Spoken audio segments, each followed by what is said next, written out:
There are two balloons, blue and white. Now tell me, where does the white air go and where does the blue air go? It all merges with one. And I'll give you $1 million. Bring me back the white air separately and the blue air separately. Death, what exactly is death? I'm gone. What happened? The moment you're gone, the next moment you're born. But you're not born with the same soul. This going is ignorance. There's no going. Death is going to happen. When the body dies, there are only two things. There's reincarnation or there's realization. Why can't I read the thoughts of you right now? Or why can't you read the thoughts of me? Why is your rascal mind asking the question? Do you know? Your rascal mind is asking the question because if you come to know your Brahman, then the mind is out of business. There is no mind. You are a body made of 35 trillion cells. We came from our mother's womb. Why did we come? We came because we had karma. Every 7 to 10 years we have a new body. The soul arrives for a purpose, needs to come back to settle its karmic account. Why are we suffering? Because we have forgotten we are God. Time is running out. Time is running out. Today, we have a very unique guest on Under the Tree, AiR, once an iconic entrepreneur who revolutionized retail in India. AiR reached the height of success before choosing a radically different path. He is an author of over 75 self-help books, runs a humanitarian home that's serving over 800 individuals in need. If you've ever found yourself questioning about the very essence of who you are, this episode is a must listen. Because today, we're diving deep with a man who has asked and answered all of these questions. Thank you so much, AiR, for coming on our show Under the Tree. For 25 years, I was wandering in a world that was full of junk till I awakened and became a monk. So for 25 years, trying to make money, trying to be successful, trying to find pleasure. We are all monkeys. Monkeys because we are, if you give a monkey a banana, it'll grab it and then it'll take the other one. But until we cut the tail of the monkey, which is our mind, if you cut the monkey's tail, what's left is a monk. Yes. And the EY of the monkey is ever yelling and ever yearning. And this is what we have to calm. Exactly. So this question of who am I and finding who you truly are, your true nature, I can guarantee that it comes into the life of every single person at least once. These people around the world, the billions of population in this earth, the fact is that when we go through some suffering, some trauma, everyone wonders that, what is happening? Who am I? What exactly is my existence? But sometimes people ignore that question and kind of put it behind the pillow and they don't think about it, right? And then later on, it keeps on coming, that urge is coming. So this question of asking who I truly am, why is it important for like the normal person out there who might be a householder, who might be a student, who might be someone who's running a business or a family, and how is that so vital to our presence here? Actually, people think this question, who am I, is a spiritual question. But in reality, what you're saying, let's look at a situation where we don't find out who am I. Fine, right? Just live and die. But then there's a problem. And what's the problem? If I don't find out who am I, then who am I? You say, I am Robert, I am an American, I am a lawyer, I am a millionaire. But the moment you are that name, that nationality, that religion, you become the body, mind, and ego. And if you are the body, mind, and ego, you will suffer pain of the body, misery of the mind, and agony of the ego. So the question, if you don't find out who am I, then not only will you have pain in your body, but you will suffer. And a mind which nobody has seen, we all talk of a mind. Oh, my mind is wandering, my mind is anxious. Because the mind is nothing but misery, ignorance, negativity, and desire. M-I-N-D. And if you don't find out who am I, then the mind will create fear, worry, stress, anxiety, regret, shame, and guilt. The mind has got 7 primary miseries. Imagine people living with fear. FEAR, false expectation appearing real. Worry, wasting life, overthinking, repeating the fear, rehearsing the problem, and yearning. So each of these is a result of not realizing who am I.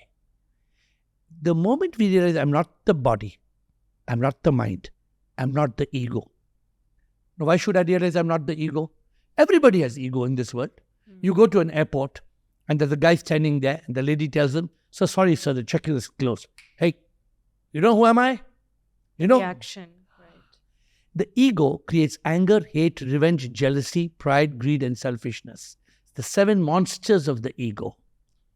Therefore, the answer to your question, we must find out who am I to be free from this triple suffering on earth and then the cycle of rebirth. If we don't find out who am I, we will just live and die. We will look up at the sky. We will cry. We will question why. Because we don't know who am I. That's true. Because it's that story of that if you're hit by an arrow, it's very painful.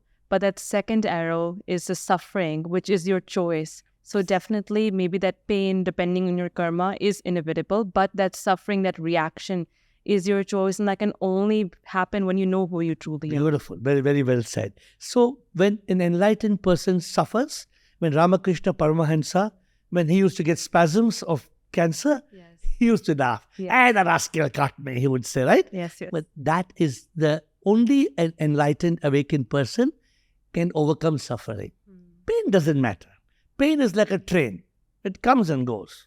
Because you were talking about Paramahansa Ramakrishna. So one of his disciples asked him that you're calling this play divine, that this is a divine play happening, but it's deadly for us. We're dying, we're suffering. And then Ramakrishna says in response to that, but tumi kon, which means, who are you? So if you know your true self, then you wouldn't even be asking that question. Exactly. Because we think we're the costume. Yes, the body. This is only a costume, right? But when we realize I'm just wearing this costume, then you don't suffer because of that. But then how do we remain that healthy ego? Because to operate in this empirical relative world, right, you need that ego, especially if you haven't renounced or you're not fully immersed into this life. You have to do your job, you have to earn money, you have to study and earn. So how do you maintain that healthy ego and differentiate between that? So people think that we have to kill the ego. You can't kill the ego. Many people say, annihilate the ego, kill the ego. What is the ego? For example, even an enlightened person, if an enlightened person wants a glass of water, what will he say? I want a glass of water. The ego cannot go anywhere. But what happens is, there is a false ego and there's an enlightened ego. The false ego says, I. And the enlightened ego says, I am not I. There's a big difference. We have to move from the false ego to the enlightened ego. And when we transcend this path, when we get to this path, then we are awakened to who we are. So this is the journey. The journey, as long as the ego is there, we will suffer. There's a story about Ramana Maharishi where apparently there's someone who's writing an article about him, a very negative article. And, Ramana Maharishi starts editing that.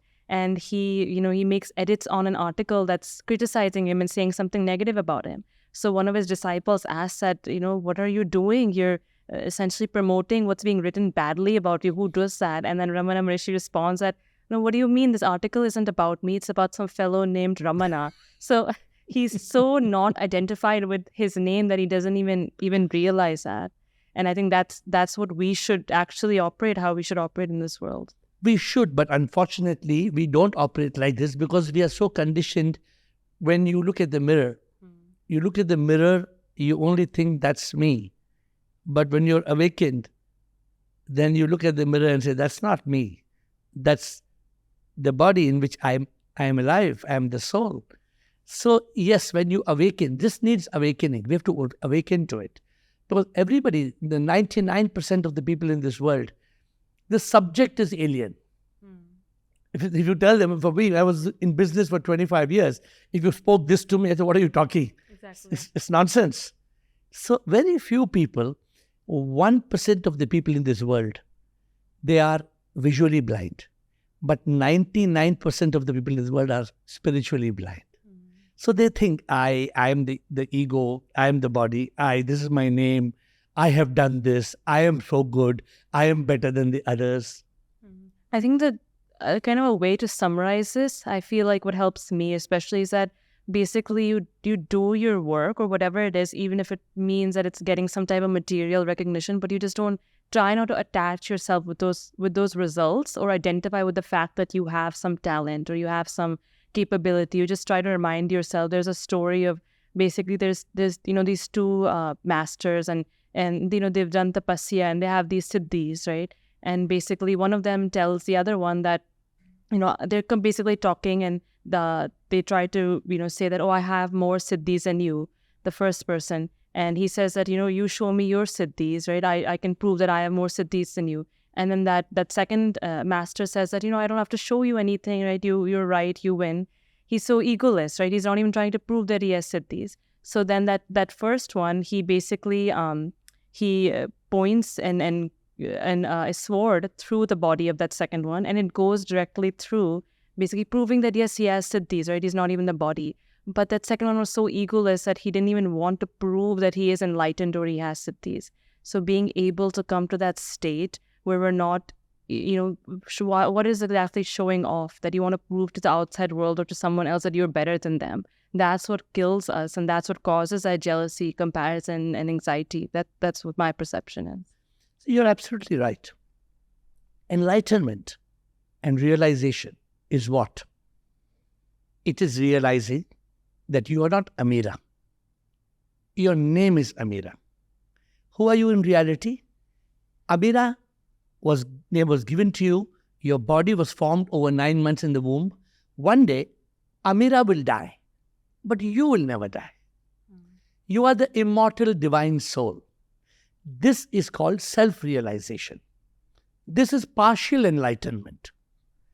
When you realize, I am the divine soul, then your next step is to realize everybody here is a divine soul. When you realize everybody is a divine soul, then there is a question of me having more power than you. We are all part of that one supreme immortal power. The moment you start proving your siddhis, your power, sorry to say, that means you're not completely awakened. Yes. You should never, a truly enlightened person will have utmost humility. That's the first mark. If we think, I know it all, I am the best, sorry to say, then we are not awakened. You talked about that we're in the womb for 9 months, right?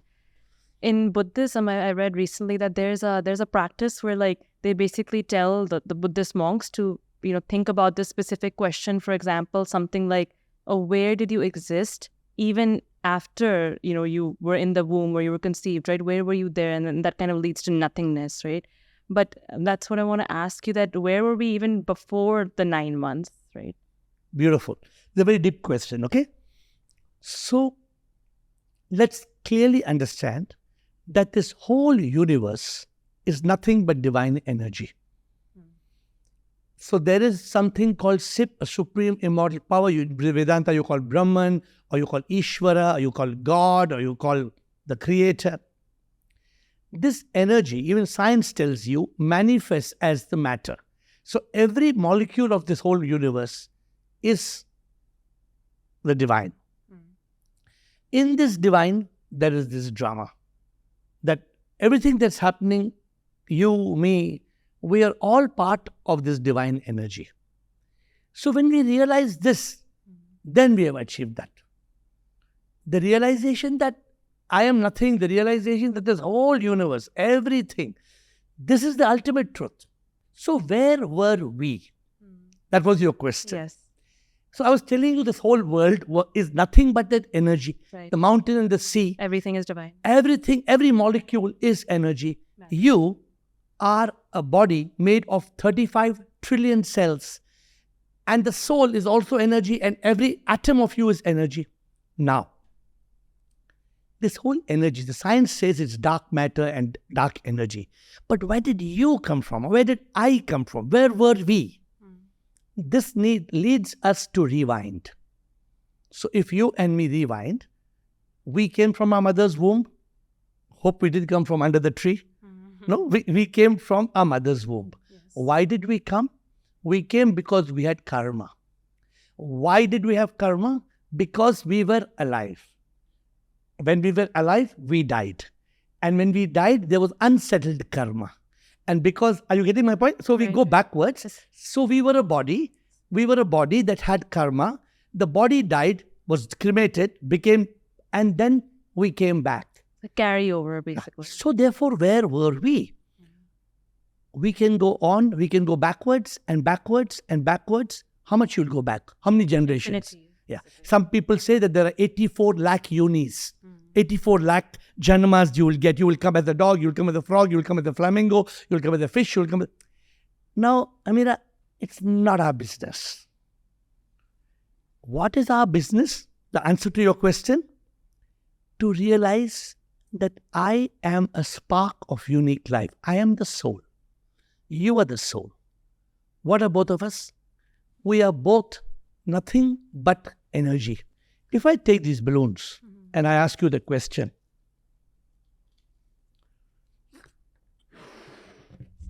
I carry this in my pocket. If I take this balloon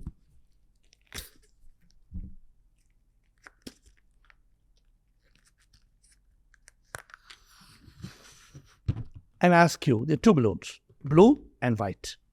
Now tell me, where does the white air go and where does the blue air go? It all merges with one another. And I'll give you $1 million. Bring me back the white air separately and the blue air separately. It's impossible.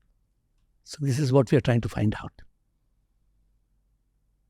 You saw this as a live example. Right. Where would you go? After you finish living, where would you go?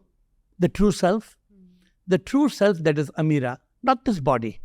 Amira will merge, your individual consciousness will merge with the supreme consciousness. My individual consciousness will also merge with that supreme consciousness. Now you answer the question to me. Where did we come from?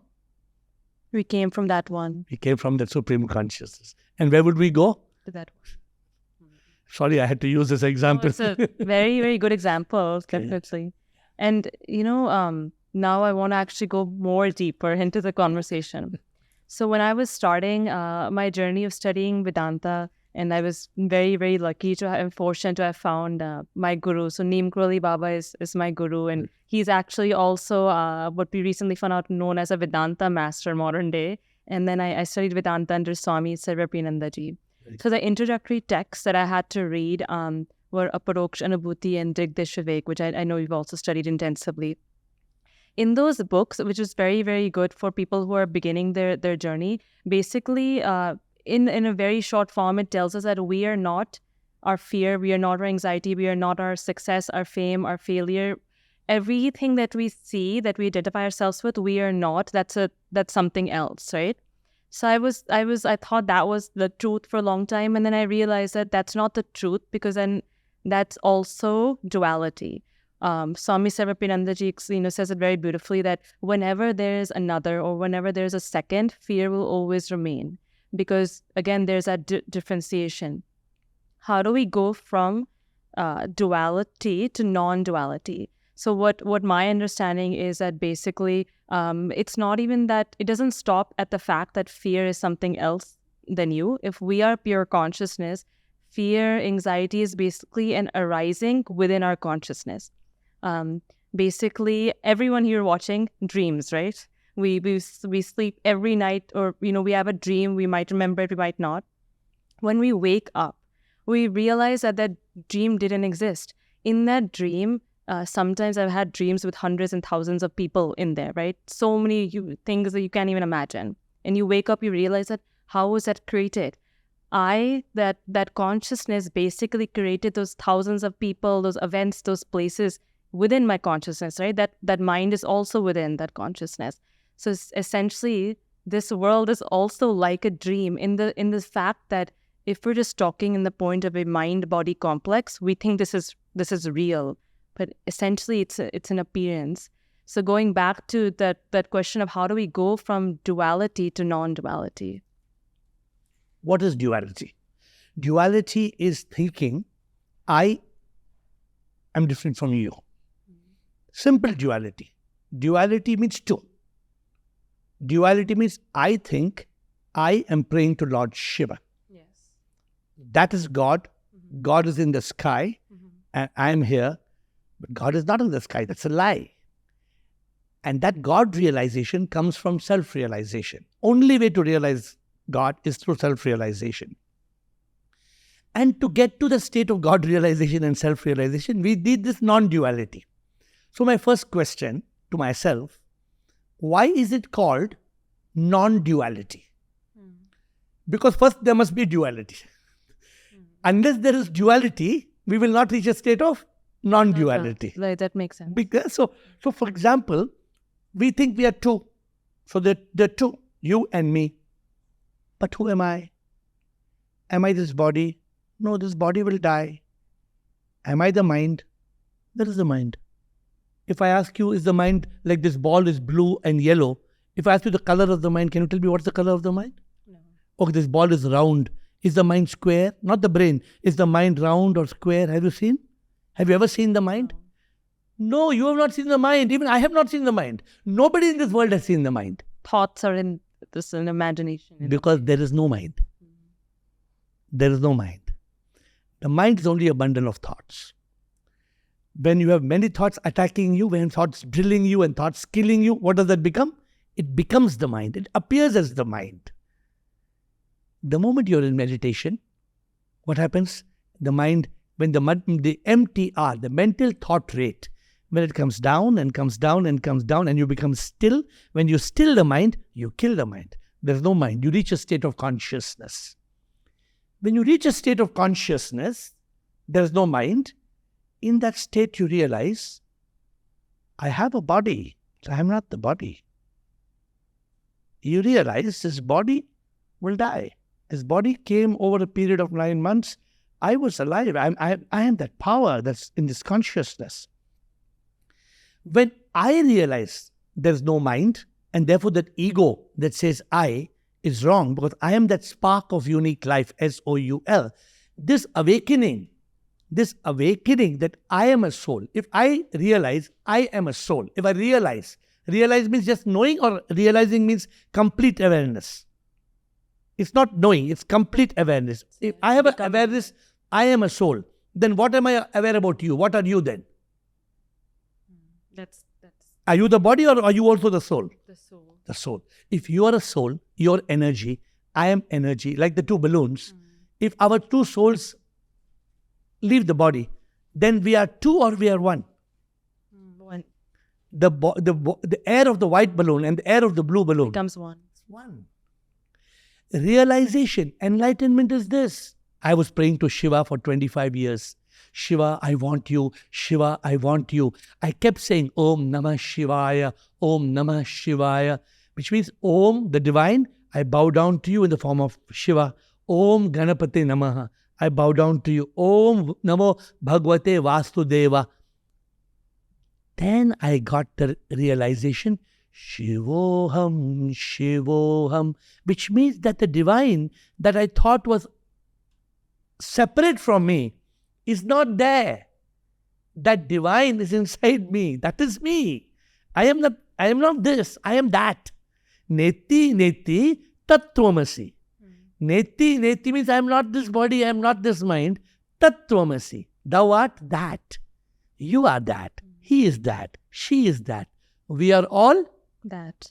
Yeah, it's like thinking of the sun and the moon example, where basically the moon doesn't have its own light, right? It's a sun which is shining, and that's the reflected. So in a kind of an example where you reflected consciousness. Reflected consciousness, yeah. So that's a very good example to get this understanding very clear. See, this unfortunately cannot be understood.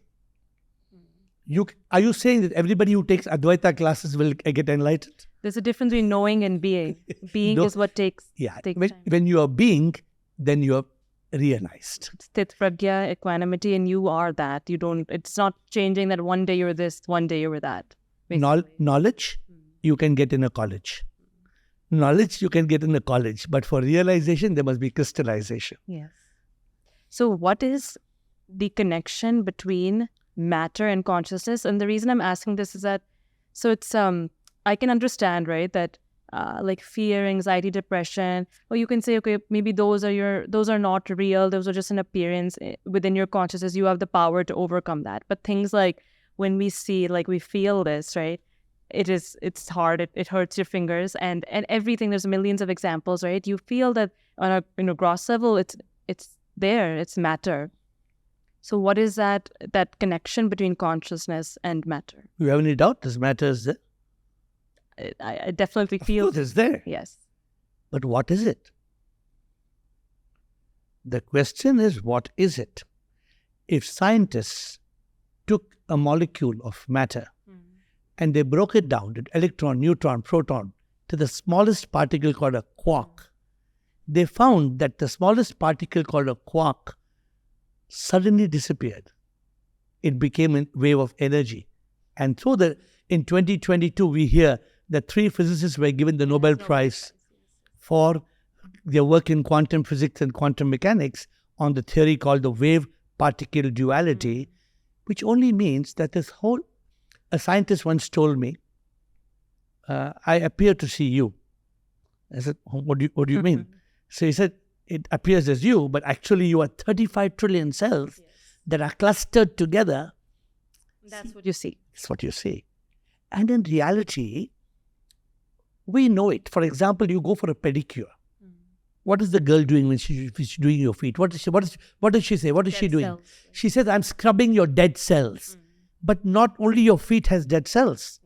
Your heart, your brain, your kidney, your entire body is changing every 7 to 10 years. Every 7 to 10 years, we have a new body. When we start to realize this, then we come to that awakening that we are the consciousness in every cell. Your body is getting changed every 7 to 10 years, but your consciousness is not getting changed. Permanent, right? Suppose today, I cut my hand and I keep my hand here. So what happens? My hand has another consciousness in it. No, it's the same. Why is this hand working here? But if I cut the hand there, it has no consciousness. So this realization that this whole body has one consciousness. And as long as my hand is connected to me, this hand is conscious. But if the hand is disconnected from the consciousness of me, this Jivatma, the body, mind, ego, soul, this makes us realize, who am I? I am not this body. Mind doesn't exist. As I said, neti neti, not the body, not the mind. Tattvamasi. We need the body to function. We are that pure consciousness, but we just need it to function here while we're in this empirical. If there was no body, how could the soul function? Imagine now we take a soul and we throw the soul up in the air. Where is the soul? The soul arrives for a purpose. The soul arrives because an ignorant mind and ego, finishing one journey, needs to come back to settle its karmic account. So the soul gives it a new life in a new body. You know, when I studied the Mundukya Upanishad with Swami Sarvapriyananda, the core message, if I have to summarize it in one sentence, which is impossible, but just for the sake of it, is that if you realize that you are Brahman, or as you call Sip, then you've realized and known everything in this world, right? But the thing is, playing the devil's advocate, people say that that's not true, because if I know everything, then why can't I read the thoughts of you right now, or why can't you read the thoughts of me? So what's your answer to that? What are these thoughts that you're talking about? Can a dead person have thoughts? No. Thoughts come from where? They're basically bubbles, impressions, and then they bubble up and arise, and you have thoughts. So thoughts arise in our consciousness. Right. For example, we breathe. Correct? Does a dead person breathe? No, because the soul is missing. When there's S-O-U-L, soul, a spark of unique life, in that soul there's consciousness. In that consciousness there's breath. In that breath, in that consciousness there are thoughts. So if the Upanishads are teaching us, I am Brahman, I always tell people, beware. The Upanishad and the Vedas tell, Aham Brahmasmi. What's the meaning? I am that. I am Brahman. I am I am God. Yeah. Wrong. The way we say it is wrong. I would say it, I am not. I am nothing. Only Brahman is. Now it makes sense. Yes, like Swami Vivekananda, where Sister Nivedita asked him that or a disciple asked him that you said that everything is God, right? And he says, I never taught that doctrine that I am God, and he said that God only is. That's the foundation. Absolutely. So see this, when you're asking why I can't read your mind, you ask me a question. You know why you're asking that question? You're asking that question because your mind wants to fool you and ask that question. It is your mind, which is M-I-N-D, as I said, misery, ignorance, negativity, and desire. Why is your mind asking that question? Your mind is asking that question because your mind doesn't want you to realize the Mandukya Upanishad. Right. Why does the mind not want you to understand the Mandukya Upanishad? Because the mind doesn't want you to realize I am Atma. Only when you realize I am Atma can you realize I am Paramatma. You cannot realize I am Brahman. The only way to realize I am Brahman is to realize I am Atman. And the only way to realize I am Atman is to realize Neti Neti Tattvamasi. When you realize I am not the body, I am not the mind, then who are you? If you are not the body and you are not the mind, you are, right? You are something, you are somebody. Yes. What are you? You are a bundle of energy. Now, why is your rascal mind asking the question, oh, if I was Brahman, then I should know your thoughts. Why is your rascal mind asking the question? Do you know? Your rascal mind is asking the question because if you come to know your Brahman, then the mind is out of business. So the question itself is wrong. Basically, you wouldn't even, if you've reached that state, you wouldn't be asking this question. The mind is forcing you to ask that question because the mind wants you to be in ignorance. The mind is trying to pull you down.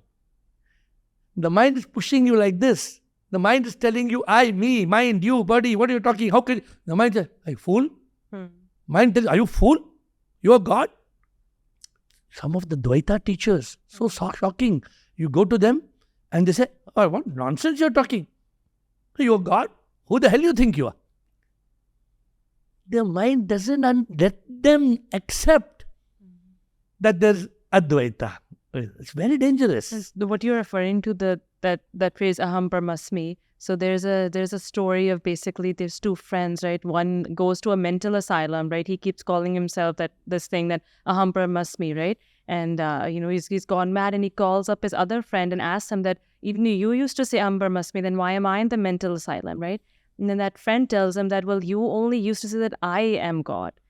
I know that there is God and divine in everyone. So there's a fine difference between then having that ego that, oh, I am God. So that differentiation is very important to not misunderstand that can. The realization when you say aham brahmasmi is everybody is Brahman. Not if anybody thinks only I am God. Right. So this is wrong. We have to realize we are nothing. Therefore, for me, the magical words, my favorite words are neti neti. These are the magical words. They open the door. When you, as you say, neti neti, when you basically go from kosha to kosha, and you're able to see why you are not that. That's a very, very good. Yeah, you can feel as. So people find it very difficult when you tell them annamaya kosha, mannamaya kosha. Yeah. Oh, people get very clear. So I tell them, let's do a very practical example. Let's call scientists. Let's put somebody on the table, give them anesthesia, and let's peel off layer by layer. This they understand. Let's peel the skin. Let's remove the eyes. Let's put blood in beakers. Let's hang the skeleton. Now come on, put it back.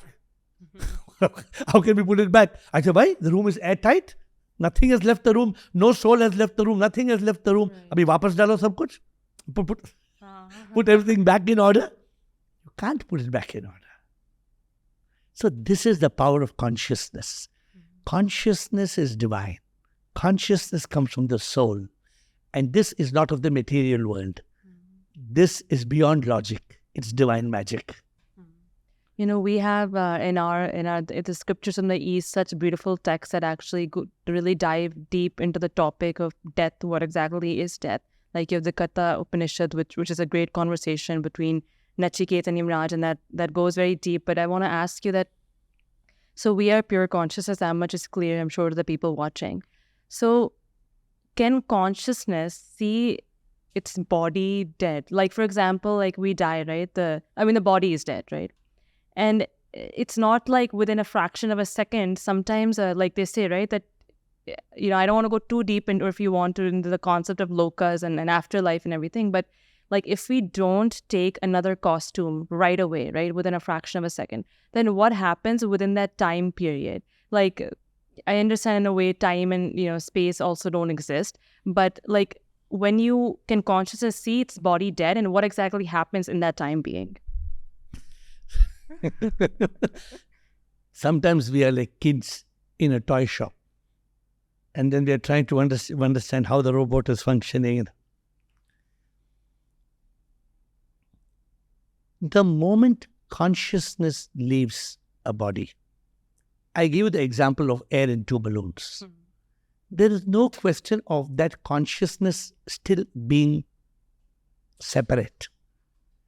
The consciousness actually that is in you, in me, in the butterfly, in the bee, in the tree, is it different consciousness? No, it's the same. It's the same consciousness. The energy, that source is the same, right?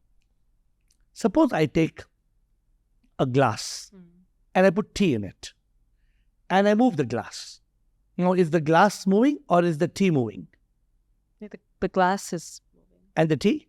Both are moving. Beautiful. So I take another glass, I throw the tea out now. It's an empty glass. Now I'm moving the glass inside the air. So is the glass moving or is the air moving? Or both are moving? The glass is moving. In which air? In that one in the air that is everywhere. Right. Getting the point? Yes. So we have to imagine that. Now in the Kathopanishad, of course, I don't know where you want to go deeper into the Kathopanishad. In the Kathopanishad, when Nachiketa goes and he asks Yama tells him, I'll give you everything, I'll give you all the money. He tries hard, right, to tell Nachiketa, don't. And so the essence of the Kathopanishad is very simple. Death is going to happen. Every body will die. When the body dies, there are only two things. There's reincarnation or there's realization. If you realize, I am not this body that died. I am not this body that died. Mind is not there. Who am I? I am the soul, the Atma, the consciousness. That doesn't need even a fraction of a second. That's gone. It's already become one with the universal consciousness. Here people are confused. Many people think that the body that dies, the soul in that body, there's a transmigration of that soul. It's a big misunderstanding. There is no transmigration of the soul. Although even in the Bhagavad Gita, there is some mention, but it's meant that, I think probably in the wrong translation or the wrong interpretation. In Upanishads, I think it's very clear. Yes. The same soul doesn't come back. The soul is only a source of power. The source gives you life. On, gone. On, gone. The moment you are gone, in the next moment you are born. The moment you are gone, the next moment you are born. But you are not born with the same soul. Then the mind will confuse you. How did that mind and ego go from this body to that body? Because we do take our impressions and tendencies with us, that the samskaras that go with us when we take off another costume. Here's the timeout. This going is avidya. This going is ignorance. There is no going. Could you elaborate on that? Let's go one step back. Have you seen the mind? There is no mind.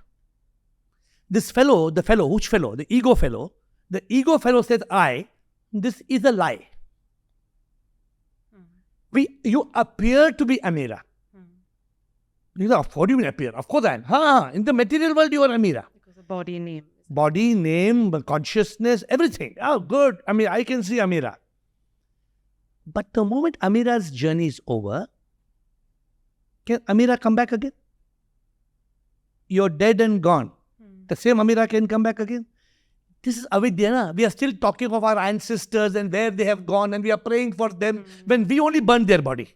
We burn their body, they have become ash. So is there any chance of them still existing somewhere? No. But They we still, merge with everything. but we are doing puja for them. So this is exactly enlightenment. The moment we are dead and gone, the mind, so you understand what is death? What happens in the moment of death?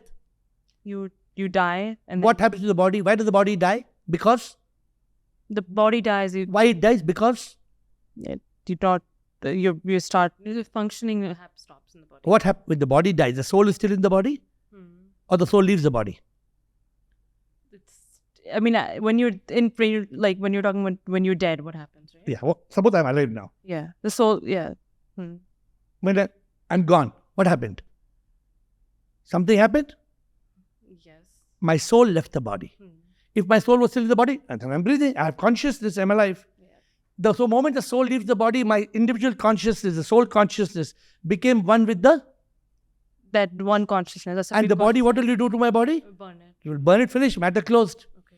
Now, because of the ignorance that I was this guy, Ravi, if I was Ravi, then my mind and ego, which is a product of avidya, product of ignorance, this is gone, and the next moment, along with karma, it's born.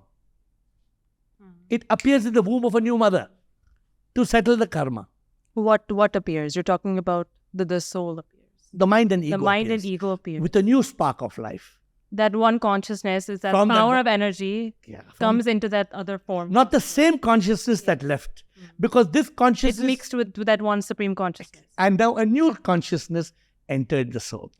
So what you're talking about right now, I just want to stop here and just ask that a lot of people, just playing again the devil's advocate, especially the youth and especially the West, because I have friends who say this, that we only live once, right? The YOLO philosophy that, like you're saying, right? If there's no birth, no death, no reincarnation, right? This entire system of this cycle exactly isn't true the way we think it is, then we can do whatever we want in this life. We can do sins, we can do bad things, we can do drugs, we can whatever, waste our life. And it won't matter because in 30, 40 years, it'll finish, right? So then I want you to answer that for those people. If you do all that and you're not enlightened, then you're carrying the whole baggage. If you are not awakened to the truth that you're the soul, why are you doing all that? First of all, why are you doing drinks? Why are you doing cheating? Why are you doing all that? Because you don't realize you're the divine soul. You think you're this body, mind, ego. Therefore, you're indulging in these sense pleasures because you want this body to be happy. Temper the happiness. Yeah, it's only momentary, right? So this pleasure that comes and goes, you are a slave of that. Then what happens? You die. You ignore there's no karma. Suppose you say, okay, have fun, guys. Your life is only once. You live only once. You may say that. But we see people being born blind. So don't try to escape. You can't escape karma. So the people who don't accept karma, first step is to understand karma. That you have to pay your karma. Now second step. Second step, when if you are awakened, you wake up. Suppose you suddenly got an awakening, you met a guru, you met a master, you realize, oh, I'm not this body, I'm not this mind. In that moment, all your past sins, all your deeds are wiped out because you are not that one. It is like a criminal who had 3 sentences, 10 years for cheating, 20 years for drug, 30 years for murder. He had 60 years of sentence in jail. And then suddenly they came to realize, this is not the Robert who did these 3 sins. That is Robert Smith. This guy is not that Robert. Then this guy will still be in jail or he'll be released. No, because the name is the... He's not the same guy. Right. If you come to realize, I'm not that guy, that girl who did the sins. I'm not that body. I'm not the mind. I'm not the ego. Then what happens? Then the karma don't belong to you because you are free from those karma. And then in the moment of death, there are 2 things. If you realize you're the soul, death of the body, the soul, individual consciousness becomes one with the divine Supreme consciousness. You become one with Brahman. Yes. But if you don't realize, Then you come back with that carryover. then your mind and ego carrying karma, you're gone, you're born, and it goes on and on and on. So the goal, and correct me if I'm wrong, is that in a simple way to explain it, is that these entire things of morality, these are a foundation you should have.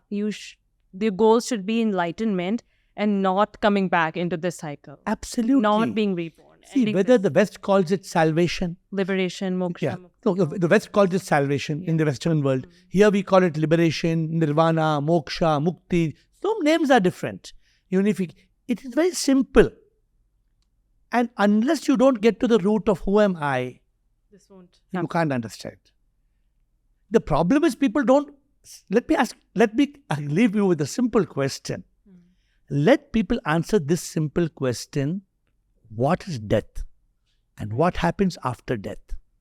Why are people so scared of death?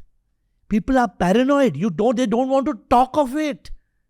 You just have to talk to somebody. They're scared of it. They're scared. Why are people scared?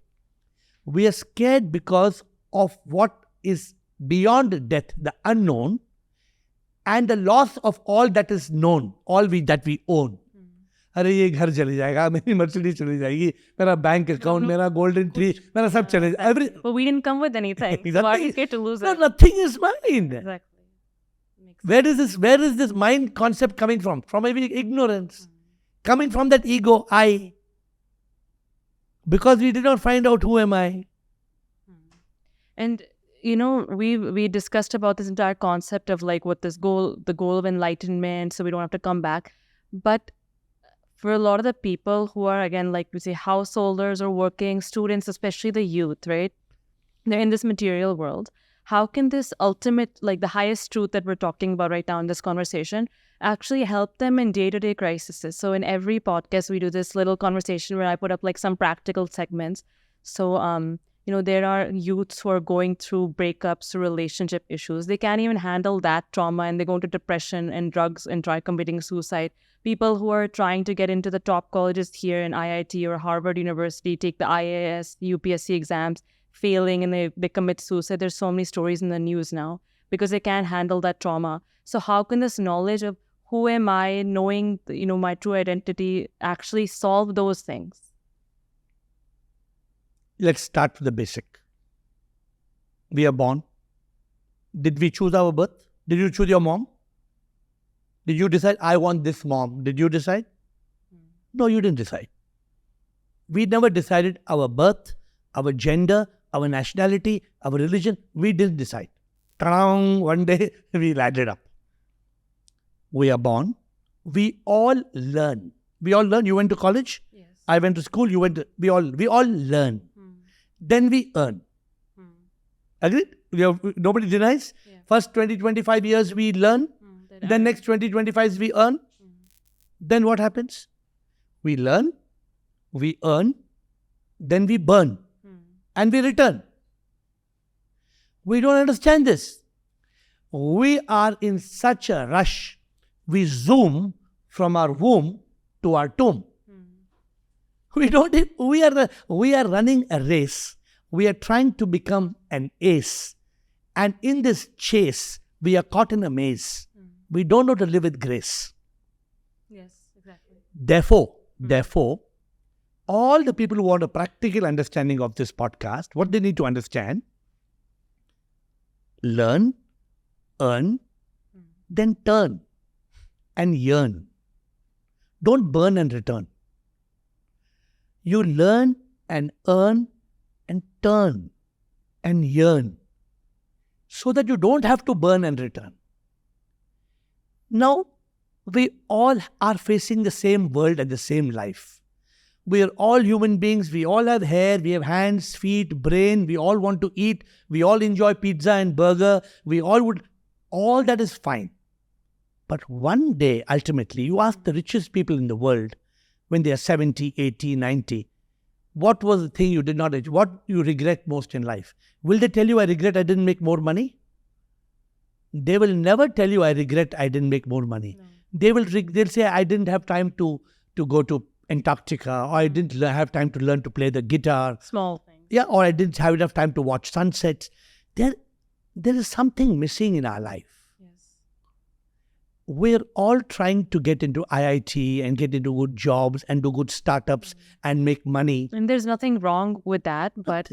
Nothing wrong. But what are we seeking? We are seeking happiness. So our audience must understand one thing, that we are all seeking happiness. But unfortunately, we have misunderstood happiness to be pleasure. What's the spelling of happiness? Happy? How do you spell? Happy. Happy. To me, it's a wrong spelling.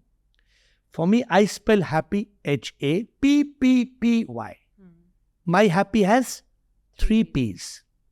The first P is pleasure. We all want it. I also enjoy. I love to have dosa. I love a pizza. Oh, we all like pleasure. But the next level is peace. Peace is the foundation of happiness. If you and me are having champagne, we are dancing, we are having champagne, and somebody in our family dies. Chodo, let's leave them, let's continue champagne. Will we continue? We can't. We lost peace of mind. Yes. First is pleasure, second is peace. But we lose peace also unless we find purpose. From pleasure to peace to purpose.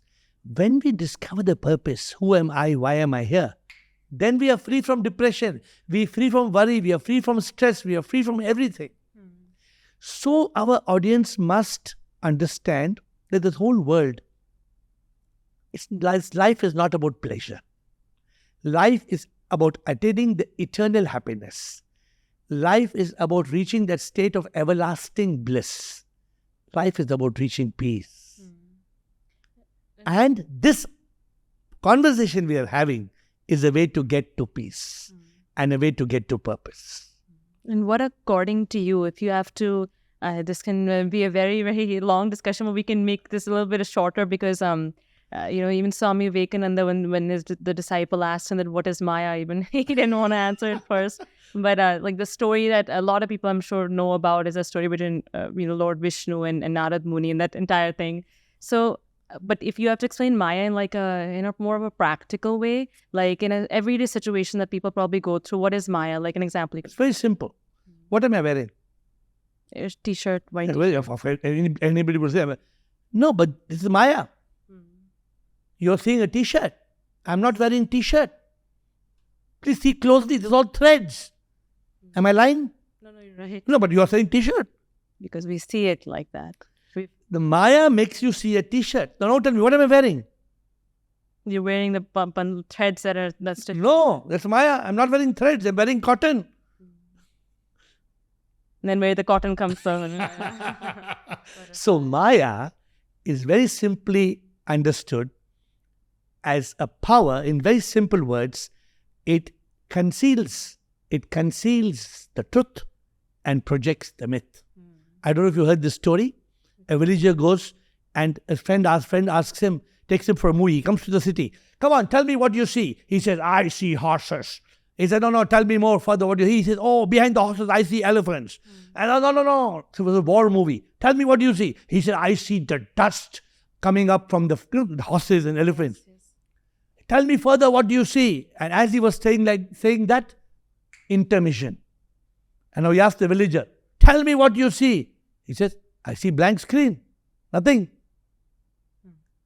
Maya hides the blank screen. Projects the movie called life. Maya is projecting this whole world. You see this tree? It's Maya. Maya has got a power of concealing the truth and projecting the myth. Yeah. The two powers that it has. If someone asks you like right now that why am I suffering, right? So again, would you tell them that it is because of if you are not enlightened, you don't know who you are, and that's why you're suffering in this lifetime? No. What would you tell them? Why? I would tell them, why are there pineapples growing on this tree? There are pineapples growing on this tree because we planted pineapple seeds. Even if a dog is limping with one leg, there are only 2 or 3 options. One option, God is very cruel. Oh, a cruel fellow up there. I said, look at him, poor fellow dog. What kind of God you are for this dog to suffer? The answer in one word, suffering is because of karma. If there is karma, good for good, bad for bad. As you sow, so shall you reap. So if you are suffering, there's a beautiful book, New York Times bestseller. Why do bad things happen to good people? You've read that book? Yes. Dr. Harold Kushner. He says, he's a Jewish priest, and he says, my 13-year-old son has got progenia, and my 13-year-old son looks like a 60-year-old old, haggard man, and he looks up to God and says, hey, God, what kind of God are you, man? That you're making my son suffer at 13. What wrong have I done? And then in the book he writes, only two possibilities. Either you're a cruel God or you're an incapable God. And in the book he concludes, I don't believe you're cruel. I believe you're incapable. But in Vedanta, we don't think We that. don't say that, We don't say God is cruel and God is incapable. So I've written a book called Why Bad Things Can't Happen to Good People. My book doesn't say why bad things happen to good people. I say why bad things can't happen to good people. Suffering can't happen without a cause. There cannot be smoke without a fire. The law is a law of cause and effect. If there is an effect, there must be a cause. If you don't want the effect, eliminate the cause. If you don't want suffering, eliminate the cause of suffering, which is called karma. And you can't eliminate karma as long as you're alive in a body-mind complex. So the only way to be free from karma is liberation, is realization. Yes. Because I remember when I was like 9 or 10 years old in US, and like there was one day I learned what progeria was actually in real life. And I remember I used to spend like days just researching and reading about progeria because, and again, like I was 9, 10 years old, and I used to think that like, you're right, like why would that thing happen to this person and why did God do that? But when I got this realization, that concept became completely clear, what you're just talking about right now. Everything is, though, remember this, life is karma. In this life, there is trauma. In this life, there is trauma because you don't understand that this drama is all about karma. The last topic that I want to conclude on is that, so this question used to come up a lot in my mind that, TK, I can understand that we are Brahman, right? And whatever, all the truth that we discussed today. But there's like a story by Alan Watts, I'm sure you've heard of, that God was playing hide and seek and he loves to play. And then he decided that he'll create more, in a way, duplicates of himself. And then he started to play, and God, being God, forgot who he was. And now we're all stuck in this, what we call this world, and we've forgotten our true nature. I don't know if you relate to that story or if you have a different theory of why God, Brahman, whatever you want to call, actually created this entire play. I think Alan Watts is probably making a little bit more comical to make it like a fun. But this is the truth. The creator is the creation. Therefore, I don't like to call this a creation. I like to call it a manifestation. Nothing is created by God. Everything is a manifestation of God. Now, you are God. Everybody here is God. Why are we suffering? Because we have forgotten we are God. Man's greatest sin is not anger, greed, sloth, cheating, murder. Man's greatest sin is the ignorance. He has forgotten he is God. When the Creator gave us a life, He gave us an opportunity. He gave us an opportunity to realize the truth. He didn't give a dog an intellect. He gave a human being an intellect. The human being can realize God. But the human being, instead of looking towards God, is lost in this world. We are trapped. Similar to what Alan Watts said. But Alan Watts says it in a hide-and-seek manner. In a more I would like to say, in a more serious manner, each one of us has come here because we forgot to realize God in our last journey. We forgot, so we are back. And we are back, we have a new opportunity. What are we doing again? We don't want to do that same. Again we forgot. Again what's going to happen? Again with chakkar. Again that circle will happen. Again we forget. And again we are gone. What will happen? Again we'll come back. When we all know the saying that if you people say in the West, if you're born poor, it's not your problem, but if you die poor, then it's your problem. But my mom, she thought of something that if you are born ignorant, right, then it's not your mistake. But if you die ignorant, that's your problem. Beautiful. Really Beautiful. Because you're born ignorant, you don't worry about how you're born, but you have an ability to become intelligent. So one of the two things commands our life: ignorance or intelligence. And it's a choice. We all have a choice to be intelligent. We all have an intellect to be intelligent. Discretion. But if you don't take the choice, if you want to just have fun till life is done, no problem. You're wasting your own. No, I have to come back. So let me close by telling you a simple, interesting thing. Then you can close. So a guy in 10th standard went to the teacher. I'm fed up. Can't damn it study for this examination. You see what happened? No, you want me to study next 1 month? People are playing cricket. People are having fun. People are going club party. You want me to study? I'm not. Teacher, what do you do? I want to suicide. So teacher was a very smart teacher. So teacher opened the door cupboard. He said, what do you want? This is a chemical. You drink, you'll die instantly. This is a sharp knife. And this is a rope. You hang it from there and you jump, you will die. The student got a little confused. Why is the teacher giving me 3 options? Because a 10th standard child understands. Then the student paused for a moment. And as he was pausing, the teacher told him, only one small thing. Any of these 3 things you do, please finish it. But when you come back, you have to start from first standard. I don't know one wants that. He said, you have to come back from first standard, second standard. He said, I don't want this. I'll do the exams. I would prefer to do the exams next month. Great explanation. So this is the life. We have to, time is running out. Thank you so much for this amazing conversation. I was able to learn so much from you. Our goal for this podcast is that basically we end with every guest conveying their knowledge, their wisdom, and you are an ocean of wisdom.